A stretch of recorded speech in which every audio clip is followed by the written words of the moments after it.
Hey guys, I know I promised the first podcast video today. Ran into some legal troubles with the name and some distribution things. Hopefully, I should be able to get it all set up in the next, I don't know, week or so, 2 weeks or so. But I promised you guys a video on Spider Man and my thoughts on it, so I'm going to follow through with that and give you guys that at least for today. Um, what can be said about it? I mean, it's the greatest Spider Man movie I think I've ever seen.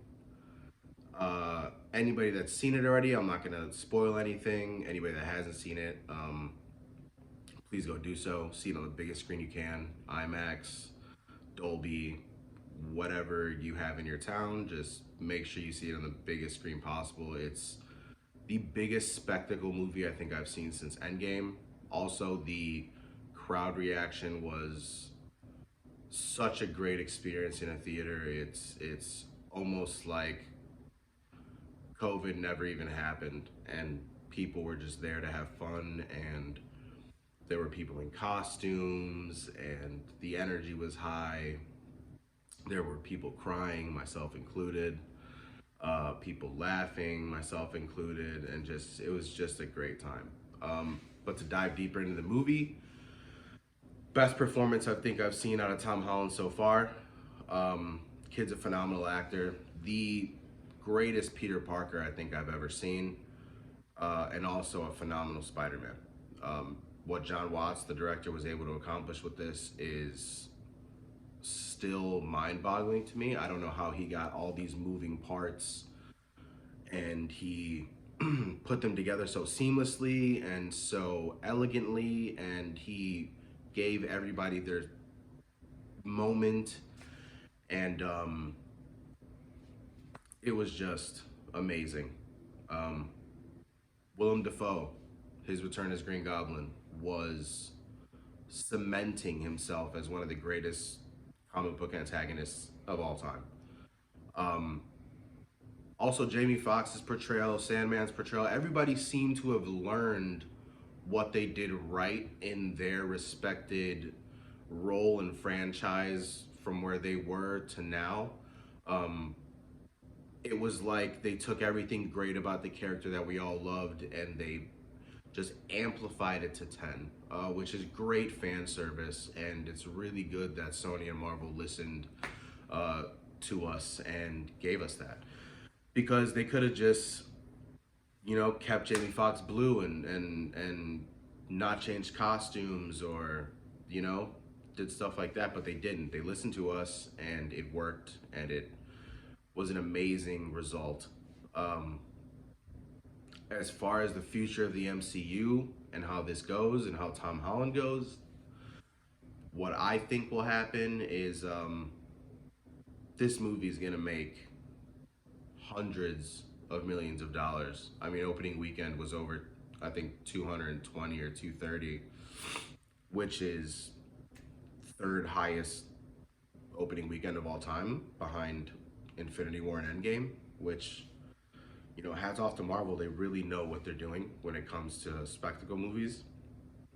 Um, I would love to see Tom Holland play Spider Man until I'm 50. I mean, the kid is insane. But I know from what he said in the past that he would wouldn't mind passing the torch to somebody, and who knows what the future is going to look like for Spider-Man. But I think considering how well this movie's doing and how well it's going to do, I mean, it's got an amazing tomato meter score, amazing audience score. Uh, the cinema score is an A. It's doing so well that to end it now, yeah, would be on a high streak, but would also make us sour if we got to see somebody else's Spider-Man. Given if we get to see Miles, hopefully we do get to see Miles in the future because that would be amazing. And to see Tom Holland kind of pass the torch to Miles would be even better. But I still would like a college trilogy now that he is Spider-Man. I know his revealing of his identity in Far From Home was uh, kind of the moment where everybody's like, oh wow, this is now he's finally Spider-Man. But at the end of this movie, when you see it, you will now know, okay, now Tom Holland, this is Spider-Man. This isn't, your friend. This is New York swinging through Times Square. This is Spider-Man.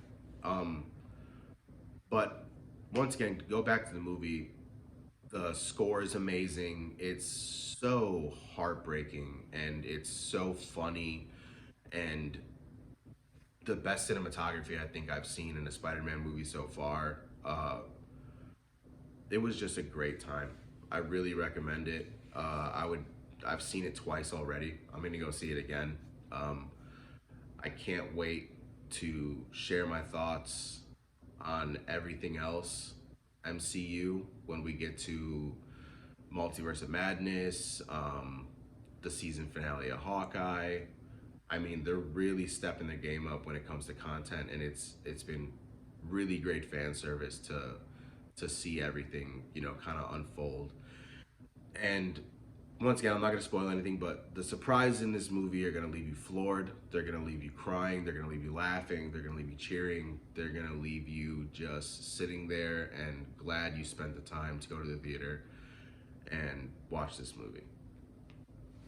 I will be hopefully making another video. Don't know when the podcast is coming out just due to the legal troubles with the name, but I will be sharing my thoughts on Matrix and everything, and where I think that franchise is going after Resurrections and stuff like that. But yeah, hope to see you guys soon. I love you all. Thank you for watching. Bye.